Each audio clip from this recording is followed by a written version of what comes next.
Hello everyone, good morning. Today is November 15, 2023. Time is currently 9:49 Central Time. We'll be taking a look at the Euro USD, and this is my trade idea for today.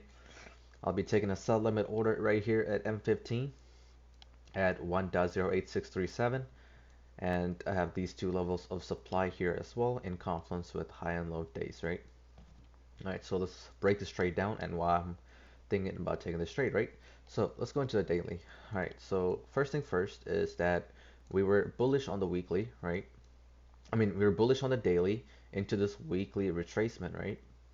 So you can see that the weekly is coming down, right? It came down and now it gave us this recent move up. So this recent move up come from an area of demand that happened right here. And then if you go into the daily, you can see the daily reacted off this and broke above this area of supply, right? Once it broke this area of supply right here, it came down into an area of demand before making a move higher.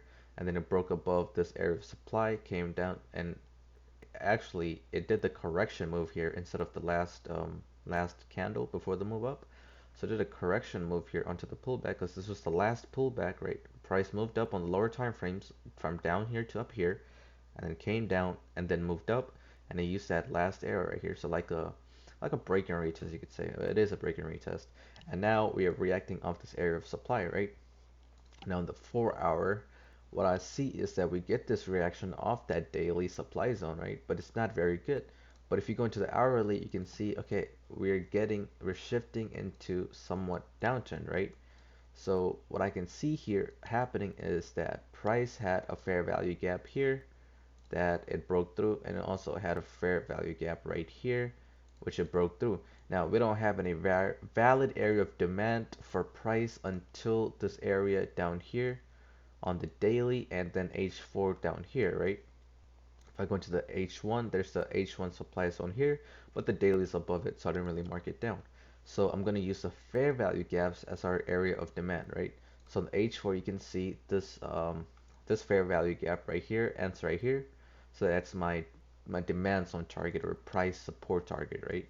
And on the H1, this is my area right here because this is where the fair value gap, the next following fair value gap, because this one already closed underneath it. This is the next fair value gap that opened. So that's my H1 target. That's my H4 target, which is in also confluence with the H1 open and close right here. So knowing that, I'm thinking that we're going to be bearish on the New York session and we're going to trade downwards, right? Now that's just my analysis. So I'm going to delete these boxes now.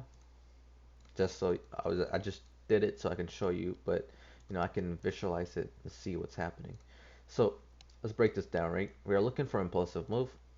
You can see that when London opened, we get this sharp move down, and it had this fair value gap, and it was very impulsive, right? You gotta understand that fair value gaps are displayed if there's impulsive moves. It won't happen on tiny moves. Now you can see here we have this area of supply. Price used it and pulled back into it during pre-New York and gave us this push down, which also didn't result in fair value gaps, but it came from an area of supply that happened in London, and then price did a correction move and then impulsed back into it during pre-New York, and now we're using that same area that it reacted off, created from the area of the supply from London and the reaction of pre-New York. We're using that as our limit order to take us down to these levels at H1 and H4, and hopefully down to a daily, but you never know, right? Because if you go into the H4 into this daily zone, right, you can see that there's also a supply zone right here that price can use to go higher, right? So it can come down to here before actually gives you that daily reaction down into these levels. But regardless, this is still a good setup. That's where the H15 time frame, the supply zone is coming from, reacting off the London one. Gave us a push down. This was the M15, and it hasn't been mitigated yet, right? No price has touched into it, so that's why I'm using it. Now on the M5 time frame, you can see that here that price also has an unmitigated M5 candle, right, which is 5-minute candle. And then if I go into the 1 minute, there's also an unmitigated M1 candle in confluence with M5. So at the best case scenario, Now, if you guys are really disciplined, there's a good chance the market will tap into this M15 and sell off, right? That's why I always use the lowest. But if you're really disciplined and you don't really care as much, you can set your limit order here with the 1 to 2 and then cover above these highs as well, which will be a higher probability, but regardless, I like to cover this. I mean, still above the M5 and M1, the stop loss. So I think we should be good. But yeah, so this analysis given before the trade is taken. You can see the price is moving. Replay feature is off, and yep, I'll update you guys on how this market trades out. Hopefully we take profit, but this is 1 to 2. If you really want to make it hit the target, this will be a 1 to 4. We'll see how it goes. All right, I'll take it easy.